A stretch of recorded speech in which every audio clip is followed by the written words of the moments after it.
a love across the wires.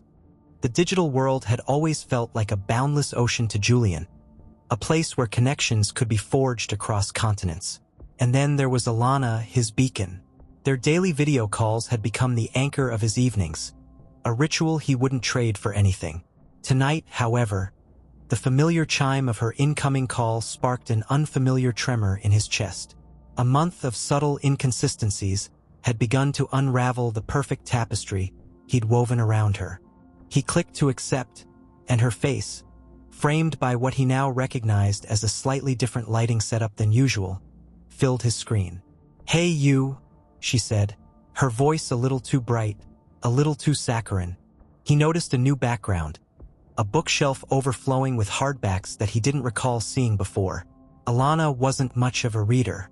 "Hey yourself," Julian replied, forcing a smile that felt like a contortion. He leaned back in his chair, trying to project an air of casualness.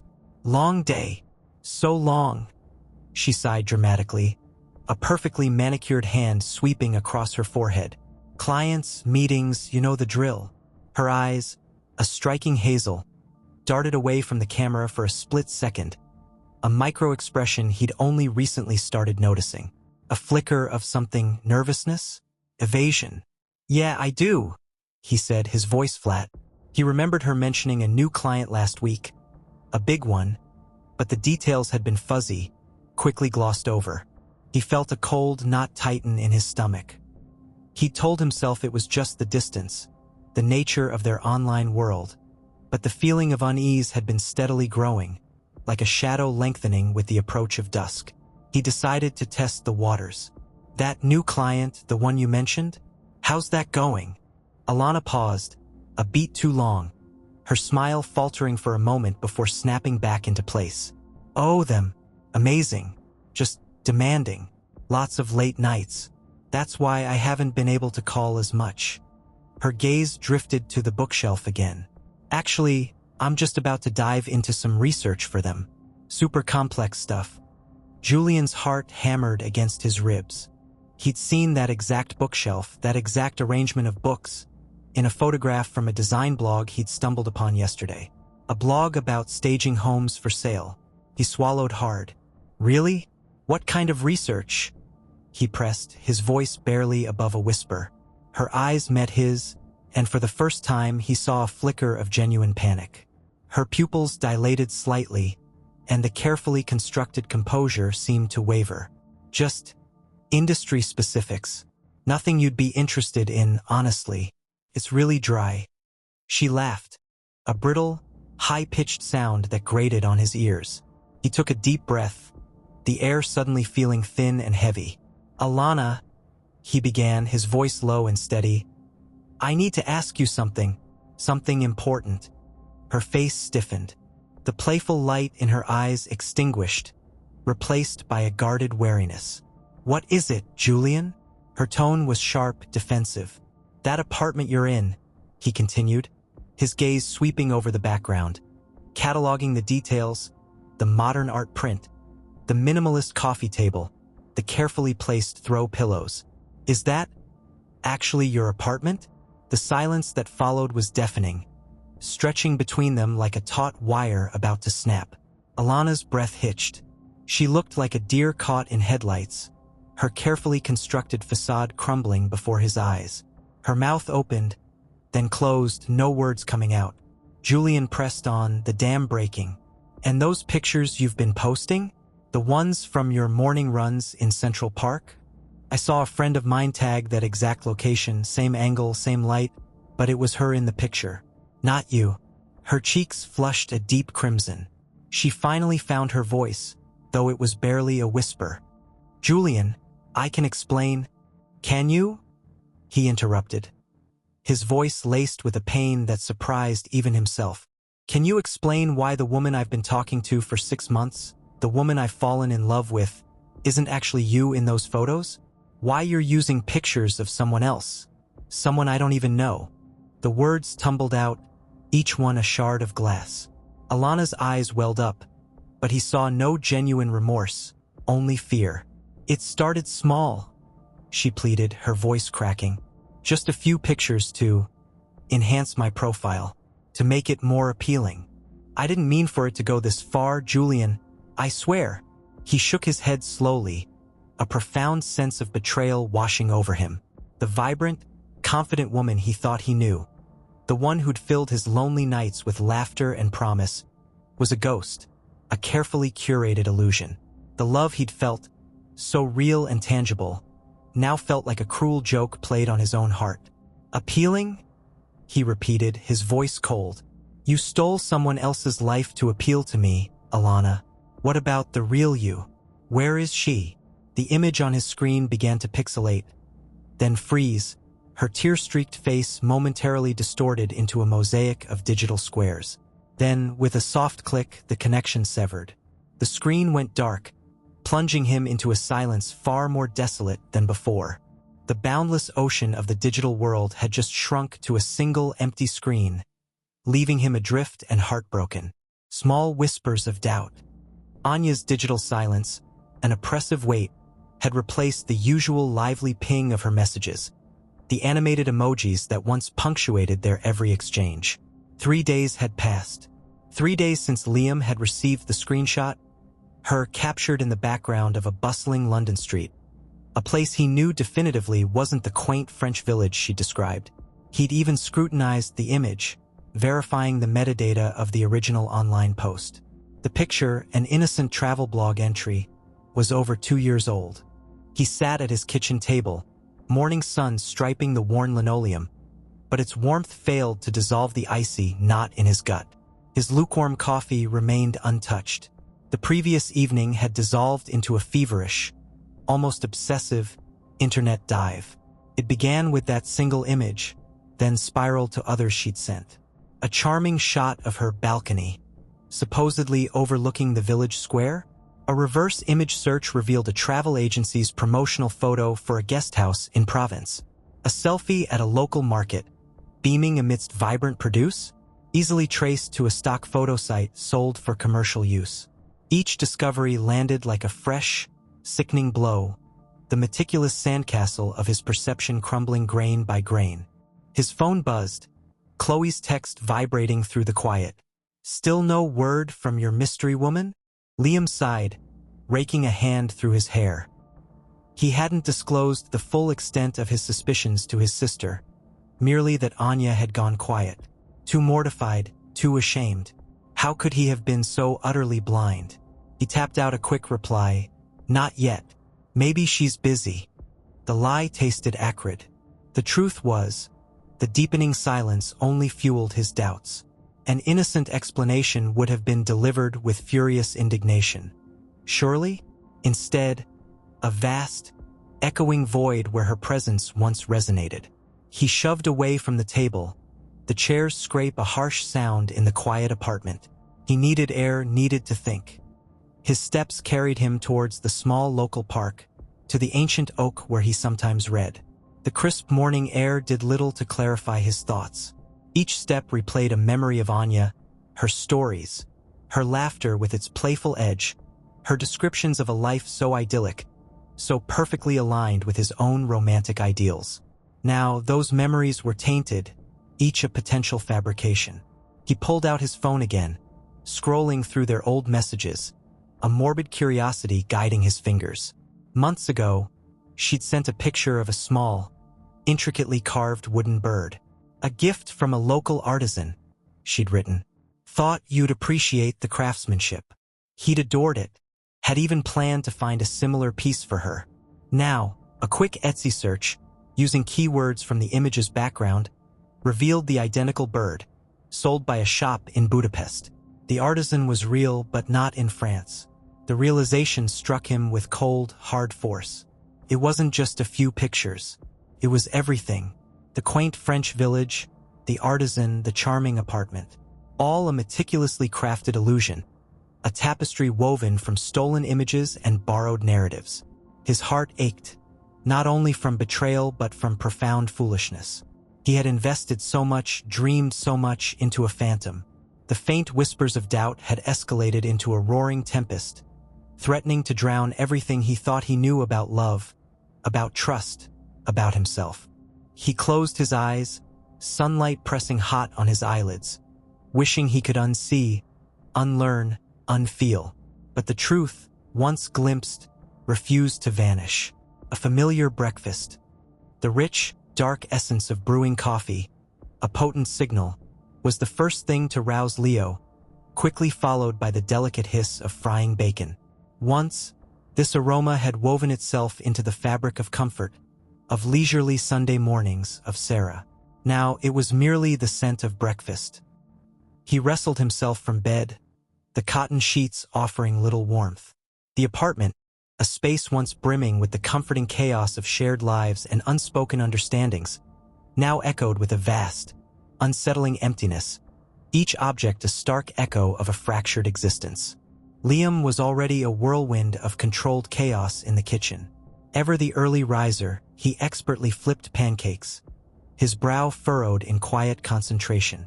Soft jazz murmured from the radio, a stark counterpoint to the vibrant pop Sarah had always favored. "Morning?" Liam grunted, eyes still fixed on the griddle, before sliding a perfectly golden pancake onto a burgeoning stack. "Slept okay?" "Same as always," Leo rasped, his voice a stranger after the night's silence. He filled a mug with black coffee, its bitter warmth doing little to dispel the persistent chill in his chest. "What's on the agenda today?" Liam finally turned, wiping his hands on a dish towel. "After this culinary triumph, I was thinking we could dive into the digital muck. Old hard drives, cloud storage, anything that might offer a thread to pull." He gestured with the spatula.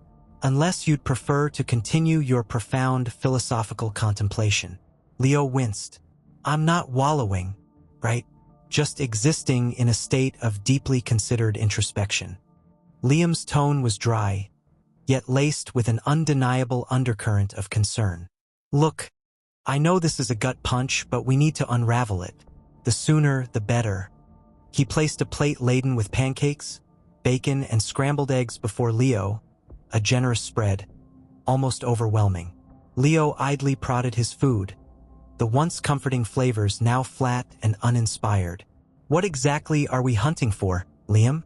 A confession? A grand unveiling of a secret identity?" "Anything that doesn't square," Liam replied, taking a bite of his own pancake.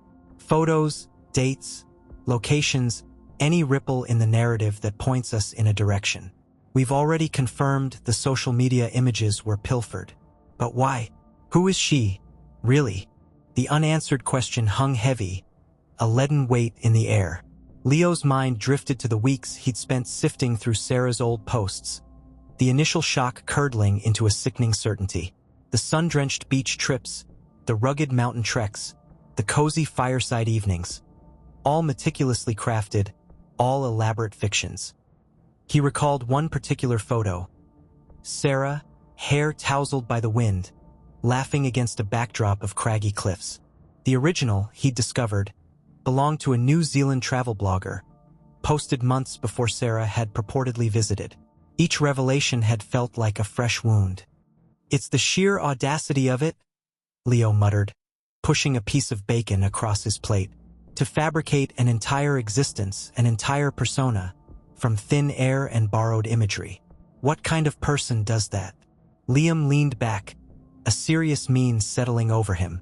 "A desperate one, or a deeply manipulative one. And that's our quarry. Was this an elaborate catfishing scheme, or something far more sinister?" He paused, his gaze fixed on Leo. "You still haven't mentioned the money, Leo. The transfers to her sick aunt, for medical bills. Did you ever verify those?" Leo's stomach twisted. "She sent me hospital letters. Receipts. I didn't think to question them." Shame scalded him. He'd been so eager to help, so utterly blinded by affection. The financial aspect, initially a footnote, now loomed immense, a potentially criminal dimension to an already devastating deception. "Hospital letters can be fabricated, Leo. Receipts too," Liam said gently. "It's a standard ploy. We need to comb through every bit of it. Every email, every text, every financial transaction. It's going to be grueling, and it's going to sting, but we have no choice." Leo drew a deep breath, the bitter coffee offering scant comfort to his frayed nerves. He eyed the half-eaten breakfast, a once familiar ritual now warped into a painful reminder of his profound loss.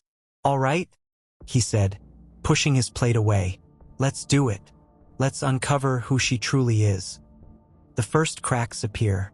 The cool, thin air of late autumn always invigorated Liam, but today it felt like a sharp jab. He leaned against the railing of his balcony. The city spread out beneath him in a tapestry of muted grays and golds, a stark contrast to the vibrant, sun-drenched images that filled Chloe's social media. He just finished a video call with her, another perfectly curated half-hour of laughter and shared plans.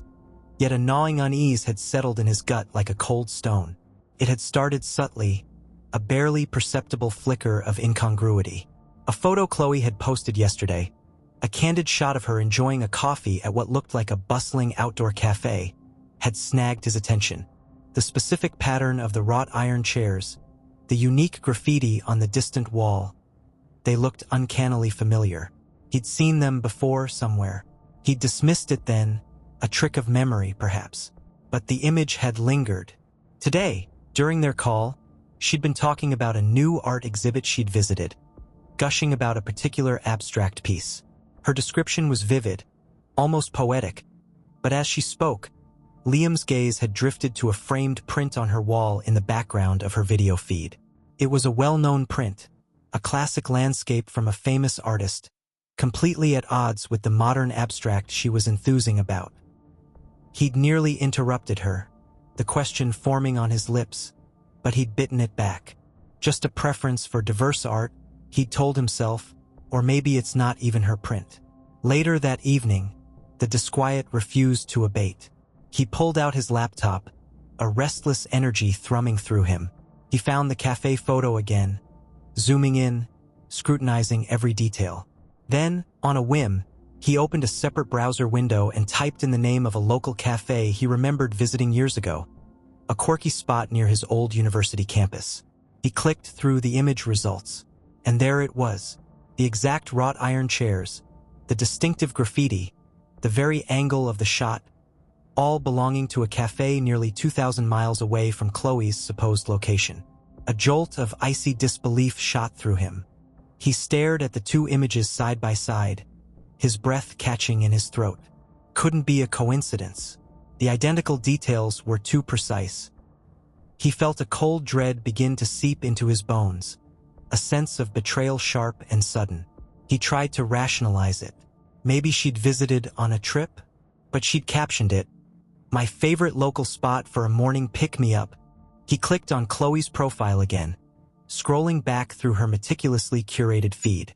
The vibrant colors, the beaming smile, the effortless charm, it all began to feel less authentic, more like a carefully constructed facade. He found another image, a stunning sunset over a dramatic coastline she'd posted a few weeks prior. "Beach walks are my therapy," the caption read. He remembered her mentioning a coastal trip around that time. But the image, the unique rock formations, the specific hue of the sky, they looked familiar. His fingers, suddenly clumsy, typed a description of the landscape into a reverse image search engine. The results loaded, and his stomach plummeted. The image was a stock photo, Popular One, taken thousands of miles away from her supposed location, from a coastline she'd never mentioned visiting. The air in his apartment suddenly felt thick, suffocating. The city lights outside blurred into a watery haze. He felt a tremor start in his hands, spreading through his body. Stock photos, stolen images, the carefully constructed world he'd built with Chloe, the foundation of their future, began to crumble around him. Every sweet message, every shared laugh, every promise of a life together now felt tainted, hollow. A bitter taste filled his mouth. He scrolled back to her most recent post, her smiling face radiating happiness. It was a lie, all of it a lie. He knew with a terrifying certainty that this was just the beginning. The first cracks had appeared, and they were widening with every passing second. Unmasking the illusion, the cafe's muted jazz hummed, a gentle counterpoint to the chaotic thrum of Elias's thoughts. He traced the rim of his untouched espresso, the ceramic cool beneath his thumb. Across the small, polished table, Amelia sat perfectly still, her hands clasped in her lap.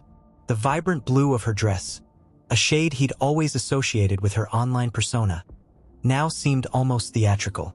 "So, you wanted to talk?" Amelia began, her voice soft, devoid of the usual playful lilt he'd grown to cherish. Her gaze was steady, but he detected a flicker of something guarded in their depths. Elias took a deep breath, the rich scent of coffee doing little to soothe his churning stomach. "I do. It's about everything, Amelia." He pulled his phone from his pocket, the screen already open to the side-by-side comparison of her selfie and the stock image he'd found.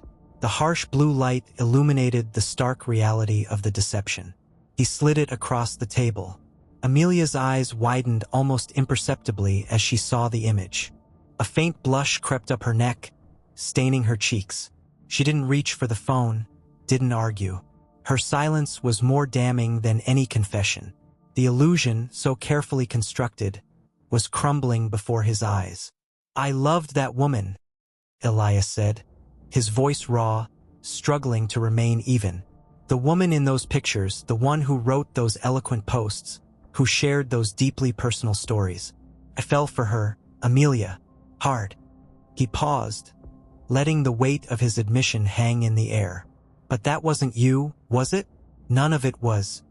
She finally looked up, her expression a fragile blend of shame and something he couldn't quite decipher, perhaps a flicker of defiance. "It started small," she murmured, her voice barely a whisper. "A few posts to get attention. Then it grew.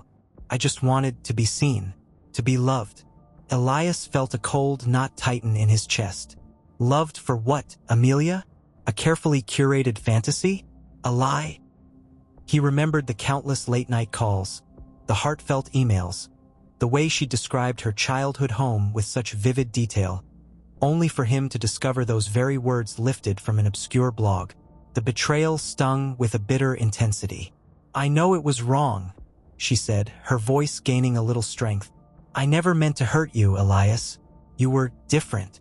You saw something in me, even if it was the me I created. I just got trapped." Her eyes pleaded with him, a desperate hope shining through. Can't we move past this? I can explain everything. Really, I can be the real me now." The offer hung in the air, a desperate olive branch extended from a foundation of quicksand. Elias stared at her, at the woman who sat before him, stripped bare of her digital armor. She was pretty, yes, but the vibrant spark, the confident allure he'd been drawn to, was absent. What remained was a reflection of insecurity, cloaked in the wreckage of deceit. "The real you?" he echoed, a bitter laugh escaping him. "Where was the real you when I was pouring my heart out? When I was making plans, thinking about a future with someone who didn't exist?" He pushed his chair back, the scrape against the floor echoing in the sudden silence. The jazz music suddenly felt like a cruel mockery. He stood, looking down at her, the woman he had loved, who now felt like a stranger. The air was thick with unspoken words, with shattered dreams and the acrid taste of disillusionment. "I don't know who the real you is, Amelia," he said, his voice heavy with finality. "And frankly, after all this, I don't think I want to find out." He turned, leaving the untouched espresso, the lingering scent of coffee, and the shattered pieces of an illusion behind him. The cafe door chimed shut, a punctuation mark on the end of their story. Heartbreak and betrayal. Liam's fingers trembled, poised over the screen. The laptop's flickering light etched stark shadows across his face, mirroring the growing dread in his gut. A reverse image search. One simple click. A monumental unraveling. The face that had beamed at him from countless late-night calls. The eyes that had danced with shared laughter. The curve of a cheek he'd yearned to trace. It all stared back from a stranger's travel blog. Not just a couple of snapshots, but an entire album, dated years before he'd ever met Alara. His chest constricted, a frigid knot displacing the warmth that once resided there. He scrolled, each successive image a fresh laceration. Alara by the Eiffel Tower, captioned as Chloe's European Adventure. Alara laughing on a sun-drenched beach, comments below wishing Chloe a fantastic holiday. The world spun, the meticulously constructed reality of their year-long relationship fracturing around him. An impulsive urge to hurl the laptop, to obliterate the digital proof that was obliterating him, seized him. Instead, he squeezed his eyes shut, pressing his palms against them until kaleidoscopic pinpricks erupted behind his lids. When he reopened them, his gaze snagged on the framed photograph on his bedside table. A print of Alara, or rather, Chloe, smiling genuinely, a faint scar above her left eyebrow he'd once affectionately caressed during a video call. The memory became a raw wound, its former tenderness now laced with venom. He snatched the frame, the glass cool against his skin, and pitched it into the waste bin with a choked sob. The soft thud was anticlimactic, a pathetic coda to what he'd believed was an epic romance. The ensuing hours blurred into a frantic quest for truth. He plunged deeper, meticulously cross-referencing every detail. Her childhood home photos originated from a stock photography site. Anecdotes about her quirky uncle were lifted almost verbatim from an obscure online forum. Her entire digital footprint, the one he'd trusted as hers, was a carefully woven tapestry of pilfered identities and manufactured memories. Betrayal tasted like copper on his tongue. He felt like a profound idiot, a credulous fool who had lavished his heart upon a phantom. The phone vibrated. Her name, Alara Hart, pulsed on the screen. His stomach lurched. He fixated on it, the vibrant heart now a cruel mockery. He pictured her on the other end, her voice, the one he'd memorized, poised to weave yet another thread into her web of deceit. A wave of nausea washed over him. He couldn't. Not yet. He needed to confront her, but not like this, not through the same digital veil she'd used to ensnare him. He craved answers, but more than that, he needed her to witness the devastation she'd wrought. He let the call ring out, then silenced his phone, plunging his small apartment into an even deeper quiet. The silence, however, was deafening, reverberating with shattered trust and the chilling realization that the woman he loved had never truly existed. He felt utterly hollowed out, a mere husk. The vibrant hues of his life leached away, leaving only monochrome. He moved to the window, drawing back the curtain. Outside, the city lights blurred through the unshed tears in his eyes, each distant gleam a stark reminder of the false hope he'd clutched. A profound loneliness enveloped him, an isolation so complete it manifested physically. Every shared joke, every whispered confidence, every future plan they'd sketched together, all of it was poisoned, transmuted into a grotesque parody of affection. The pain was acute, a sharp ache behind his ribs, but beneath it, a cold, hard anger began to coalesce. This wasn't merely heartbreak. It was a profound violation. He had to know why. He absolutely had to. The short goodbye, the crisp autumn air, usually a welcome invigorant, felt more like a physical blow that morning.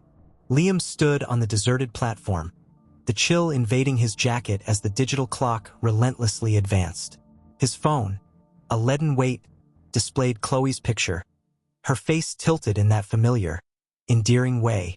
A new, sickening clarity now illuminated every detail. The subtle halo around her hair, the almost imperceptible watermark, now a glaring symbol of deception. It was a phantom ache of betrayal, throbbing with silent accusation. An hour prior, his voice carefully neutral, a fragile dam against a flood of questions. He'd managed, just wanted to say goodbye. "Oh, Liam, I'm so sorry I can't be there," she chirped, a lightness in her tone that now grated like sandpaper. "This work thing just exploded. You understand, right?" He'd mumbled an affirmative, the lie blistering his tongue. He didn't understand. Not anymore. He now grasped the careful artifice, the convenient excuses always coinciding with moments of genuine connection. He understood the cavernous void where trust had once resided. The train rumbled into the station, a metallic leviathan exhaling steam.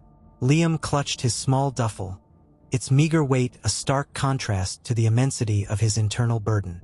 He found his window seat, pressing his forehead against the cool glass. The city outside blurred into muted colors, gradually yielding to the sprawling countryside. Each tree, each field, felt like a deliberate mile marker on his journey away from the woman he'd believed he knew. He retrieved his laptop, the screen a stark white against the train car's dimness. His fingers, usually nimble, fumbled as he navigated to her social media. He scrolled through Chloe's profile, his heart a leaden anchor in his chest.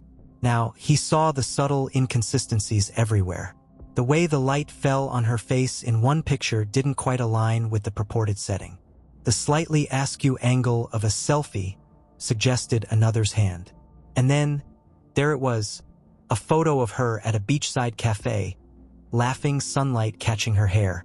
He recalled the narrative she'd woven around it.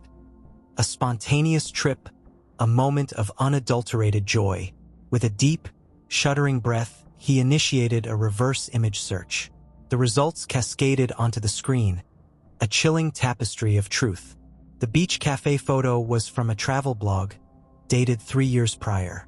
The radiant woman with the cascading brown hair was an influencer named Alara Vance. Her life meticulously documented, every smile, every scenic backdrop, every perfectly curated moment. Liam's vision blurred. It wasn't merely one picture. It was dozens.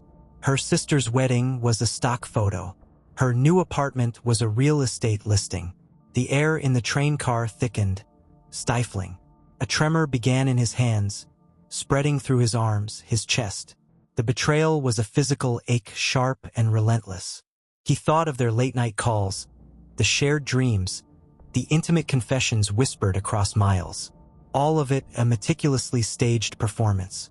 All of it built on a foundation of stolen moments and borrowed identities. His phone buzzed. A text from Chloe. "Thinking of you. Miss you already. Drive safe EXO." The casual affection, once a soothing balm, now felt like another twist of the knife. He stared at the words, then back at the images of Alara Vance, living a life Chloe had merely appropriated. The EXO felt like a cruel mockery. He knew, with a certainty that settled deep in his bones, that he couldn't let this charade continue. The long goodbye had already commenced, stretching over months of carefully constructed falsehoods. This short goodbye on the train was merely the final, necessary severing. He wouldn't be going back. He wouldn't be calling. He couldn't. The woman he loved didn't exist. He closed his laptop, the click a definitive sound in the quiet car. The scenery outside continued to rush past, an unwavering march forward.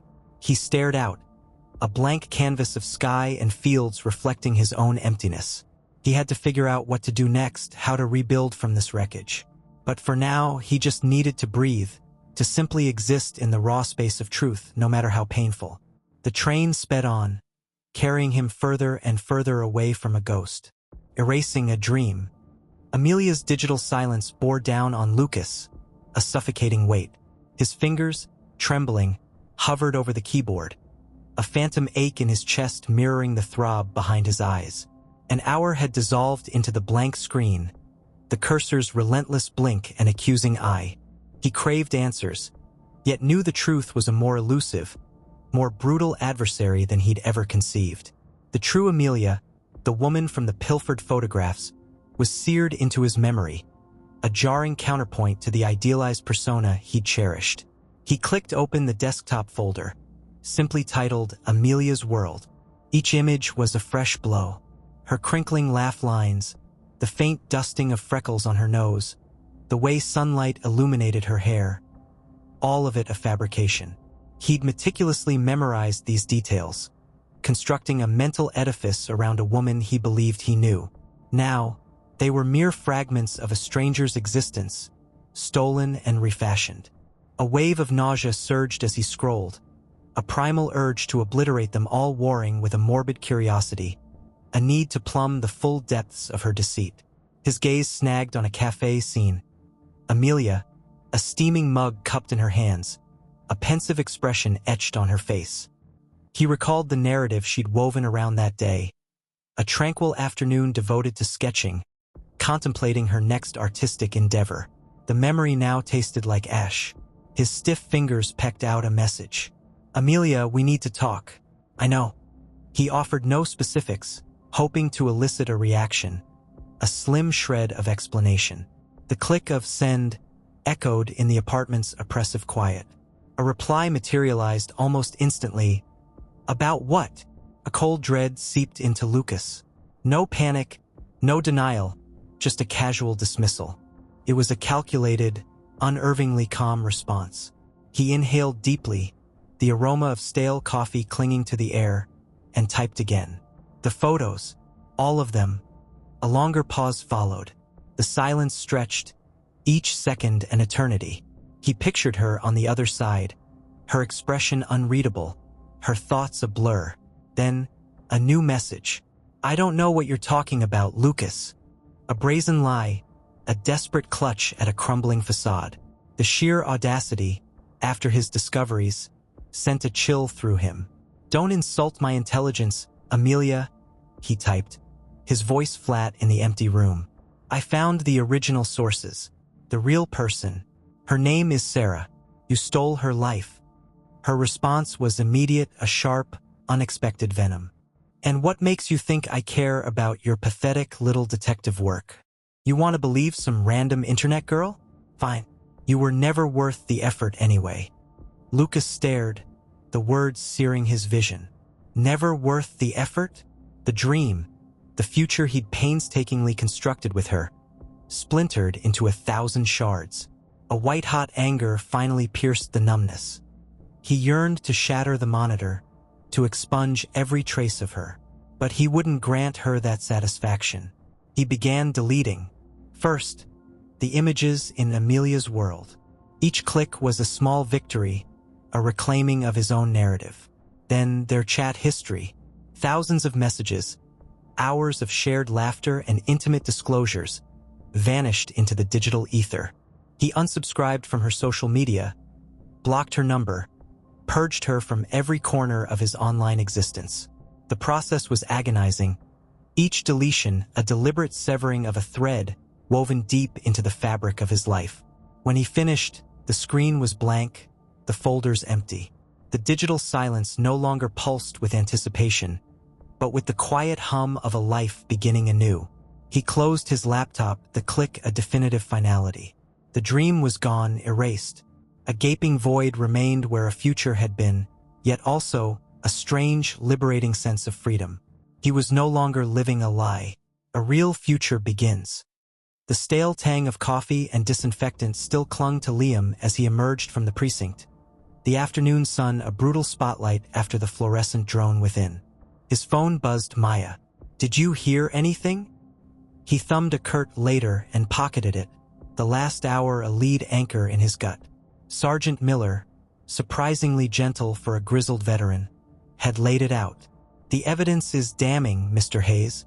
Financial records, IP addresses, statements from other unfortunate individuals. Fraud and identity theft plain and simple. The warrants imminent." A chill satisfaction warred with a vast hollowness. He'd done it, brought the truth to light. Yet, that truth felt like a scorched earth, stripped of every belief he'd held dear. He sought refuge in the familiar, worn leather of his armchair. The apartment's silence a dual balm and torment. Maya called. He answered, bracing himself. "Liam? What happened?" Her voice was a taut wire. "They're going to arrest her," he stated, the words like grit on his tongue. A choked gasp, then a gaping silence. "Oh my God. Liam, I'm so sorry." "For what?" he snapped, sharper than intended. "For her actions? Or for buying into it, too?" "For everything," she whispered. "For what she put you through. For what my blind faith nearly put us through." He softened. "It wasn't blind, Maya. She was good. Too good."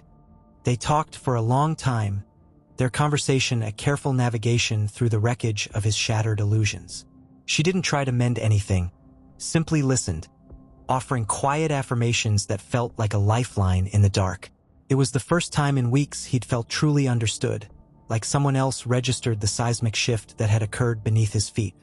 He found himself recounting the detective's words, the other victims. He even admitted to a strange relief that the charade was over, whatever the cost. "So what now?" she asked finally, her voice barely a breath. "I don't know," he confessed, watching dust motes dance in a solitary sunbeam. "Pick up the pieces, I suppose. Try to define what a real relationship even looks like." "It looks like honesty," Maya said, a quiet resilience in her tone. "And sometimes it looks like a lot of effort, but it's worth it. It has to be." A tentative, genuine spark flickered within him. He pictured their late-night calls, their easy laughter, the heartfelt concern in her voice just now. He recalled her moments of skepticism, how she'd never pressured him, always allowing him to reach his own conclusions. She hadn't been a mere reflection of his desires. She was a distinct, steadfast presence. "Maya," he began, a new emotion bubbling up, raw and unfamiliar. I know this sounds insane, after everything, but would you consider visiting?" A beat of silence stretched, charged with anticipation. He held his breath, the fragile hope in his chest expanding. "Visit?" she repeated, a hint of surprise in her voice. "As in, flying out here?" "Yeah," he managed, his throat suddenly parched. "Meet me, in person. See if any of this is real. The good parts, I mean." He could almost hear the gears turning in her mind, the whir of her thoughts spanning the miles. Then, a soft laugh, warm and melodious. "Liam, that's not insane at all. That's actually a wonderful idea." Relief washed over him, so potent it made his shoulders slump. "It is. Yes, it is," she affirmed, her voice filled with a genuine warmth that settled deep within him. "I'd love to. When do you think?" They spent the next hour planning, details falling into place with an effortless grace that felt like destiny. The flight, the dates, even the first restaurant they'd try. It wasn't about grand gestures. It was about the simple act of closing the distance, of translating a digital connection into a tangible one. He felt a lightness he hadn't experienced in months, a future unfurling before him, no longer shrouded in deceit. This time, he would be seeing her with his own eyes, hearing her with his own ears. There would be no stolen images, no fabricated past. Just them. As they hung up, the silence in his apartment felt different. It wasn't empty anymore. It was imbued with the promise of footsteps, of shared laughter, of a real future finally beginning. He stared out the window, the setting sun painting the sky in fiery hues, a stark contrast to the gray landscape he'd been inhabiting. For the first time, he felt a true sense of hope, not for what could be, but for what was about to be.